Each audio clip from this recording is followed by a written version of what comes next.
what if I told you that being able to sleep well at night and consistently has actually nothing to do with your sleep hygiene and cutting out caffeine, alcohol, or turning off your screens at night? In fact, sleep hygiene tips are often being used in insomnia studies as a placebo to test against the real treatment. That sounds crazy, right?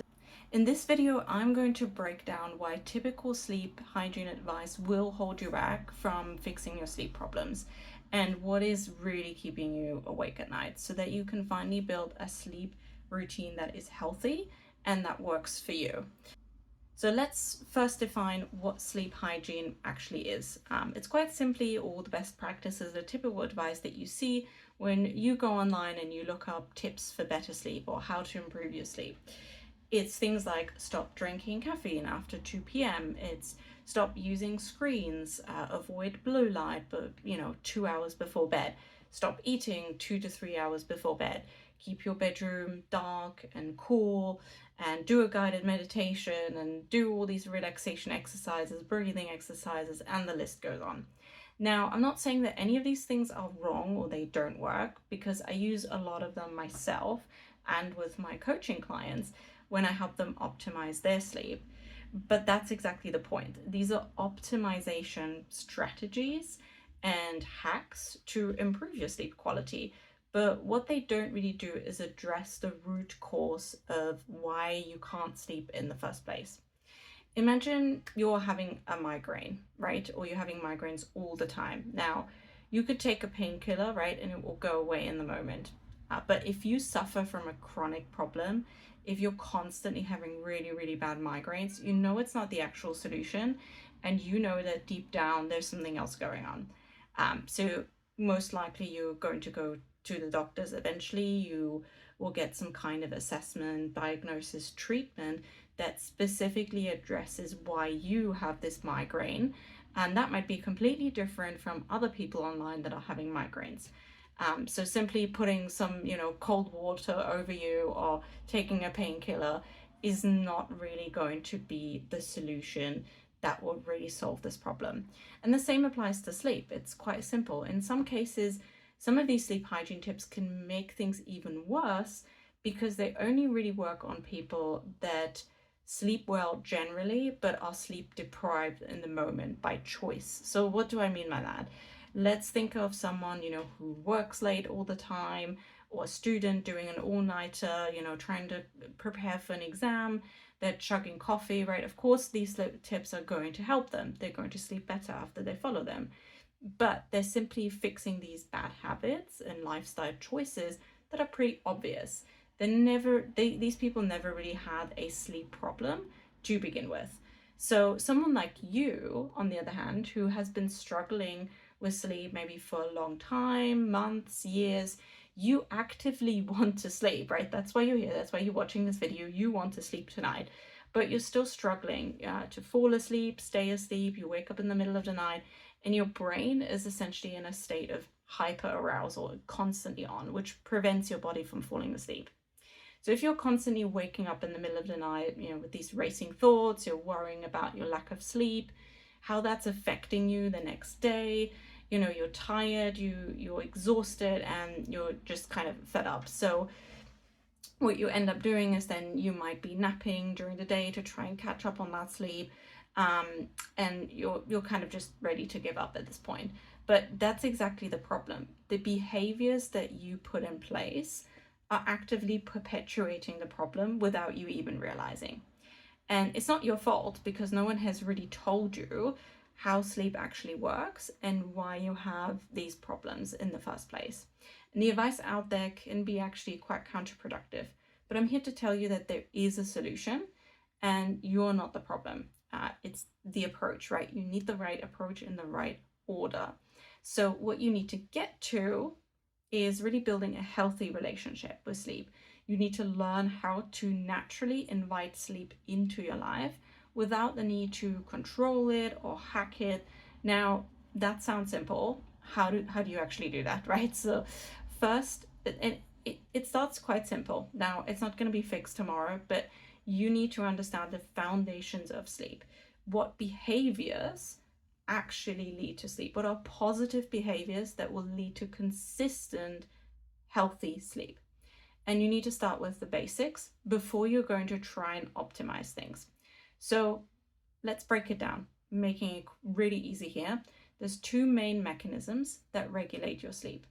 So there is something called sleep pressure or sleep drive, as some might call it. Now, this is a chemical in your brain, essentially, called adenosine, and it builds up as you are awake. So while we're awake, this chemical keeps building up, building up, building up, and it depletes when you go to sleep. And then it goes down, and ideally, if you had a good night's sleep and enough sleep, your sleep pressure will then be really, really low when you wake up, and it goes up again. It's pretty simple. So the longer you are awake, the more sleepy you feel, right? You have this drive, this urge to sleep because you've been awake for, let's say you've been awake for 15 hours. It's going to be really, really hard to stay awake. And eventually your body will force you to go to sleep, right? Now, on the other hand, there is the circadian rhythm, which is another kind of system in your body. It works a little bit differently. So it works on a 24-hour clock, and it tells your body when it's time to be alert and when it's time to get ready for bed. Now, there is much more that it controls, right? It's not just that. It controls things like the timing of the release of lots of our hormones, melatonin, cortisol, your blood pressure, your body temperature. There's so many things it will affect. And in turn, these activities in your body will influence when you are the most focused, the most alert, the most productive, you have the best athletic performance, when you feel hungry, and when you feel sleepy and tired, right? So for the purpose of this video, we're really focusing on how it regulates your sleep. And it is really simple. Ideally, your circadian rhythm in the morning will tell your body to raise cortisol and to raise your body temperature and to get you going for the day, right? You want that kind of boost, that boost of energy, and to feel alert. And then in the evening, as you're getting ready for bed, obviously all of that needs to be dialed down. So your body temperature will drop naturally, which is why there is that best practice of having a cool, dark bedroom, because it will help you regulate your body temperature. And then your melatonin will increase. And the main influencer of the circadian rhythm and this internal clock is daylight exposure. So we as humans follow the sun, right? Actually, every single living thing on the planet is following a circadian rhythm, but we specifically follow the sunlight. So as the sun goes up, we typically feel more alert, and as it goes down, we start to feel sleepy. And that's how we are meant to live. Now, obviously, some of us have different schedules, we might have shifts, etc. So that's where daylight exposure can help you, because it regulates the circadian rhythm. So if you expose yourself to a lot of daylight the first day in the morning, that's going to help reset that clock. And in the evening, dim down the lights, make it really nice and dark, and that's going to help, again, regulate all of those activities in your body that lead to sleep. So we have these two mechanisms, but they don't really work in the same way. They're not really aligned, right? So sleep pressure doesn't care about the time of the day.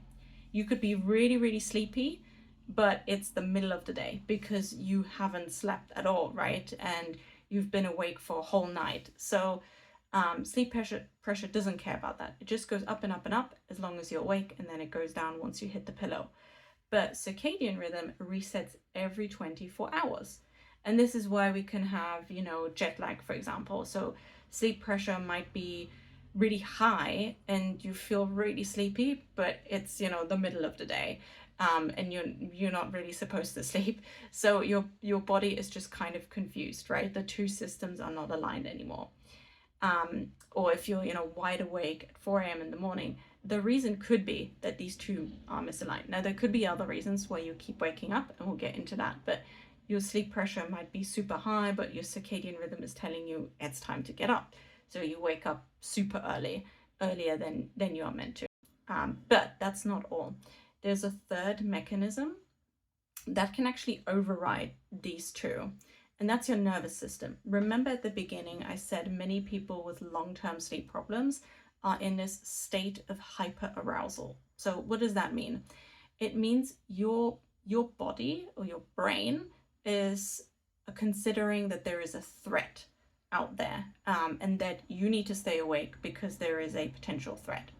So in general, in order to sleep, your body needs to feel safe, right? If you think about when we used to live in, in caves, etc., we needed to make sure that we are safe in order to sleep. Now, if your brain perceives any kind of potential threat, it will not let you sleep. And when I'm talking about threats, I'm not talking about something life-threatening like a burglar coming in, to your room, or, a fire in your house. I am talking about very small things.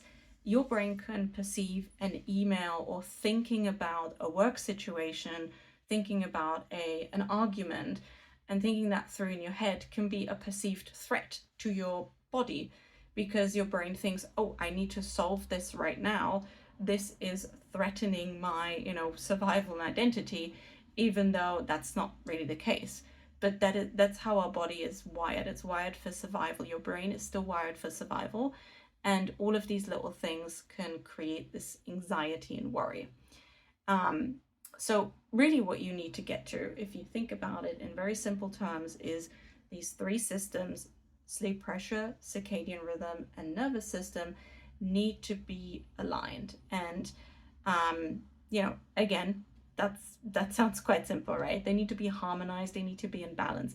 But once you get to that point, that's when sleep will come naturally, and you won't need any secret hacks, tools, supplements. Now, they can all help, right? They can optimize things further and make it a little bit easier for you, but you don't really need them. Now, I do need to caveat this because there are other medical reasons why you might not be able to sleep. So, if you are snoring, if you wake up, and you're still really tired, and even though you slept quite a lot, if you're feeling really fatigued throughout the day, even when you get enough sleep, please do check with a medical professional, because you could be having, for example, sleep apnea. So please do get tested if you feel like there could be something else. So before you try another supplement, a new app, a new hack, really ask yourself, how are your current habits and behaviors affecting these three systems? So think about, what time did you get up this morning? What time did you go to bed? Did you get any daylight exposure when you woke up? Did you get any daylight today? Did you go outside? Are you constantly on the go, checking emails, checking notifications? Are you in a lot of stress at the moment? Are you maybe arguing, thinking about a lot of, future worries? All of these things could be indicators, right? In terms of how these three systems might be affected. And this is what I do with my coaching clients. So we start with really a deep dive into each of these areas that is affecting their sleep. And we come up with a very sort of personalized plan that works for them. And I don't just go in and, give them a bunch of random advice. So to give you an example, when I was working with my client, Alex, when he started off, he was sleeping 4.5, 5 hours a night on average, which is pretty bad, right? But this is what he was used to. He just, he was waking up in the middle of the night or early mornings, and he would start, these overthinking cycles would start. He would start worrying, thinking about work, trying to solve problems, and he would just not be able to get back to sleep. So what we did is we actually implemented just a few small changes to start with, and one of them included going to bed later. Now that sounds a little bit crazy, your sleep coach telling you go to bed later, don't go to bed early, but that is actually what he needed to do, because in his routine, he was going to bed at a certain time because his partner went to bed at that time, because they put their child to bed, and then afterwards they would go to bed, and that was just it. And he would just do it because that's what he knows. He wasn't questioning it, but he wasn't really ready to go to sleep. He didn't feel like he was actually ready and sleepy enough. So that was the first thing we addressed. He simply went to bed a little bit later. And then what ended happening is, because he was going to bed later, his sleep was actually better, deeper, it had better quality, and also it meant that he wasn't waking up so early. And so he was less likely to have these awakenings that would then lead to all of these kind of racing thoughts and overthinking cycles.